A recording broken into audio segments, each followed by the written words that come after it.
Meditate on what attaches you to this world.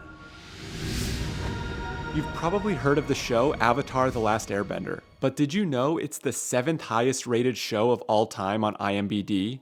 Not the 7th highest rated animated show of all time, but the 7th highest rated show of all time. So why is the show so highly rated? Well, many factors. The superb world building, the captivating character development, the beautiful music, and many other factors.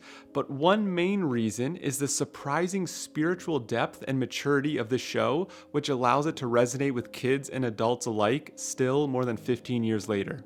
Many of those spiritual moments from the show that the internet has clung on to for the past decade or more have come in the form of quotes delivered by Uncle Iroh. But there's another spiritual lesson which has caused some significant confusion among viewers and yet has some very practical applications when understood correctly. It's something that has been taught by many spiritual leaders of the past and present, and it has to do with the relationship between Aang and Katara. Welcome to Movie Meditations. Let's energy bend our minds into the present moment and explore the lesson you probably missed from Avatar: The Last Airbender. Many shows for teens and adults alike will have a sort of will they won't they relationship that will keep people invested. We see from early episodes that Aang is crushing on Katara, but unlike the will they won't they relationships of many TV shows, especially soap operas, Don't cry, baby! the writers treated this dynamic with respect and in doing so allowed a beautiful spiritual lesson to reveal itself through this aspect of the show. Massive spoilers ahead, so if you haven't seen this show yet, you need to close this app right now and start your journey into the world of Avatar: The Last Airbender. But just very quickly to get everyone on the same page, the story follows Aang, the last surviving air nomad and the Avatar, who is tasked with mastering all 4 elements and bringing the world into balance. Alongside his friends Katara, Sokka, and eventually Toph, Aang embarks on a journey to defeat the imperialistic Fire Nation and its ruthless Fire Lord, who seek to conquer the world.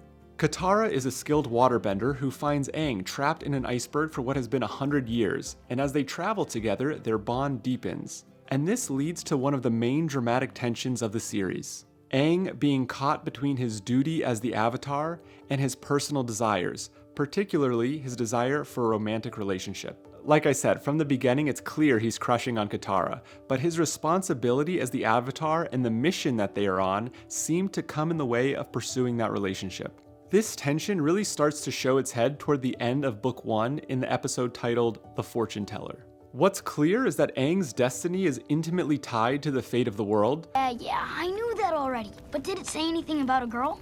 But he also just wants to know the fate of his romantic life. The more Aang hankers for his romantic feelings to be reciprocated, the more he becomes out of alignment with himself and even pushes Katara away. And we see this pattern play out several times in the series. In the episode Ember Island Players, Aang's feverishness comes to a head as he forces a conversation and a kiss, which ends up not being received very well. But the episode that really dives into this conflict head on is one of my favorite television episodes of all time. At the end of the 2nd season, there is an episode titled The Guru, and it's most famous for a clip that has gone viral several times in the last decade, where Guru Pathik takes Aang through the 7 chakras, an unheard of thing for an American television program up to that point. Yet the Guru's lesson for the 7th and final chakra is a bit controversial, and one that I would argue has been misinterpreted and misunderstood by many fans of the show. Guru Pathik tells Aang that he needs to let go of his worldly attachment of Katara if he wants to unlock control of the Avatar state. Aang is surprised and disturbed by this. What? Why would I let go of Katara? He reluctantly agrees, but then his expanded consciousness taps into Katara being in trouble and he goes to save her, foregoing unlocking the Avatar state. Later, with Iroh, Aang reflects on if this was a wise decision or not, and Iroh suggests that it was probably the right call. I think you are very wise to choose happiness and love. So what's the deal here? Was the Guru misleading Aang? Was Iroh right?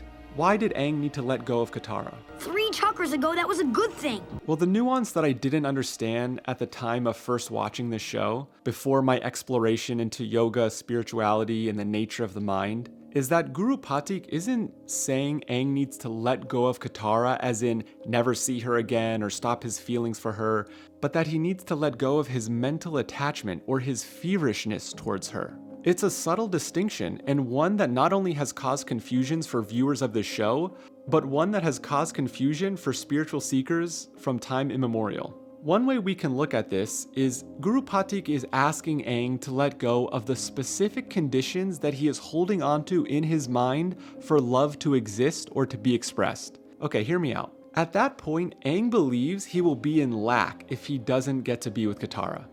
If she's not his partner, if they don't get to be together, he will be unhappy, incomplete, and not in love. Guru Pathik needs to eliminate this seed of lack from his consciousness in order for him to unlock his highest potential. And it makes sense that for Aang to reach his full spiritual awakening, as represented by being able to access the avatar state, that he would need to see things from a higher perspective, a perspective where he is in full connection to all of the elements and all of the cosmic energy.